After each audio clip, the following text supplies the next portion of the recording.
হাওড়া জেলার আমতার মেলাইচণ্ডী মন্দির বাংলার ৫১ পীঠের অন্যতম উপপীঠ হিসেবে পরিচিত।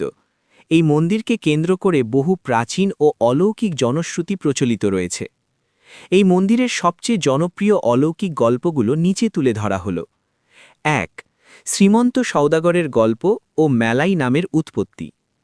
জনশ্রুতি আছে যে ধনপতি সওদাগরের পুত্র শ্রীমন্ত সওদাগর যখন সিংহলে ব্যবসা করতে যাচ্ছিলেন, তখন তার সপ্তডিঙা এই আমতার পাশ দিয়ে বয়ে যাওয়া দামোদর নদে আটকে যায়। শ্রীমন্ত বিপদে পড়ে দেবী চণ্ডীর আরাধনা করেন।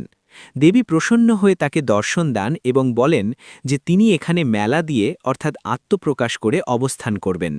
সেই মেলা শব্দ থেকেই দেবীর নাম হয় মেলাই চণ্ডী। ২. দেবী চণ্ডীর রূপ পরিবর্তন। স্থানীয় ভক্তদের বিশ্বাস মা মেলাইচণ্ডী জীবন্ত। কথিত আছে দেবীর মুখের অভিব্যক্তি সারাদিনে ৩ বার পরিবর্তিত হয়। সকালে দেবীকে একটি ছোট বালিকার মতো দেখায়। দুপুরে দেবীকে তেজস্বিনী রূপসী যুবতীর মতো মনে হয়। সন্ধ্যায় দেবীর মধ্যে একজন গম্ভীর ও মমতাময়ী মাতৃমূর্তি ফুটে ওঠে। ৩. ডাকাত দল ও দেবী। প্রাচীনকালে এই অঞ্চলটি ঘন জঙ্গলে ঘেরা ছিল এবং এখানে ডাকাতদের উপদ্রব ছিল। প্রচলিত আছে যে ডাকাতরা ডাকাতি করতে যাওয়ার আগে মা মেলাইচণ্ডীর পূজা দিত। একবার এক ডাকাত দল দেবীকে নরবলি দেওয়ার চেষ্টা করলে দেবী স্বয়ং অলৌকিকভাবে আবির্ভূত হয়ে সেই বলি থামিয়ে দেন এবং ডাকাতদের সৎ পথে ফেরার আদেশ দেন।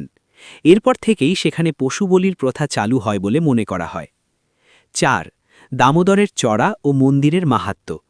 একটি অলৌকিক বিশ্বাস এই যে দামোদর নদে বারবার বন্যা হলেও মূল মন্দির চত্বর বা দেবীর বিগ্রহ কখনো ক্ষতিগ্রস্ত হয়নি। ভক্তদের মতে দেবী চণ্ডী নিজেই তার মন্দির রক্ষা করেন। এমনকি ব্রিটিশ আমলেও অনেক সাহেব এই মন্দিরের অলৌকিক ক্ষমতা দেখে নতি স্বীকার করেছিলেন বলে লোকমুখে শোনা যায়।